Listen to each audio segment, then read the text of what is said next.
নমস্কার বন্ধুরা, চলে এসেছি স্টারসিড মিরাকলের ডেলি প্রেডিকশন নিয়ে। দেখে নেবো তোমাদের অ্যানসেস্টার বা অ্যাঞ্জেলসরা কি মেসেজ দিচ্ছেন আজকের জন্য। ম্যাজিক গার্ডিয়ান্স, আজকেও তোমাদের অ্যাঞ্জেলসের তরফ থেকে মেসেজ এসছে। ম্যাজিক গার্ডিয়ান অ্যাঞ্জেলসের তরফ থেকে unlock the magic within, unlock the magic within. তোমাদের ভেতরে যে ম্যাজিক রয়েছে, যে ক্রিয়েশন রয়েছে, ক্রিয়েটিভিটি রয়েছে, সেটাকে আনলক করতে বলা হচ্ছে। সেটা বন্ধ অবস্থায় রয়েছে।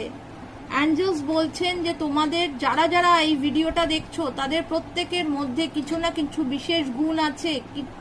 যদি তোমরা ভাবো যে তোমরা ম্যাজিক করবে কি করে, তোমাদের ম্যাজিক করার কি ক্ষমতা, এটা ম্যাজিক বলতে সেই ম্যাজিক বোঝাচ্ছে না, এটা নতুন কিছু ক্রিয়েট করার ক্ষমতাকে বোঝাচ্ছে। যে তোমরাও পারো কিছু করতে, তোমাদের বিশেষ গুণ ঈশ্বর দিয়েছেন, সেই গুণটাকে খুঁজে বার করো। আজকের দিনে তোমরা ক্রিয়েটিভ হয়ে ওঠো, তোমাদের ভেতরের যে গুণটা আছে সেটাকে তোমরা আনলক করো।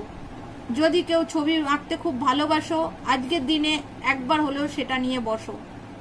কেউ গান গাইতে ভালোবাসো, আজকের দিনে একবার হলেও একটা গান গাও বসে।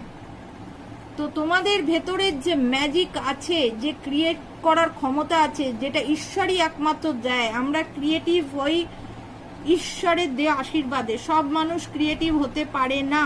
কেউ ভালো নাচে, কেউ ভালো গান করে, কেউ ভালো আবৃত্তি করে, কোথাও না শিখেও অনেকে অনেক কিছু করতে পারে। এর কারণ হচ্ছে ঈশ্বর তাকে সেই বিশেষ গুণটা দিয়েছে। তাই জন্যে আজকের দিনে সেটা অবশ্যই করো, ভুলো না। সাথে লাইক করে দিও আমার ভিডিওটাকে, ভালো লাগলে একটা কমেন্ট, আরো ভালো লাগলে শেয়ার করে দিও, আর সাবস্ক্রাইব করে দিও, যাতে এরকম নতুন নতুন ভিডিও, নতুন নতুন মেসেজ তোমাদের কাছে রেগুলার পৌঁছে যায়। চলো, সবাই ভালো থেকো, সুস্থ থেকো।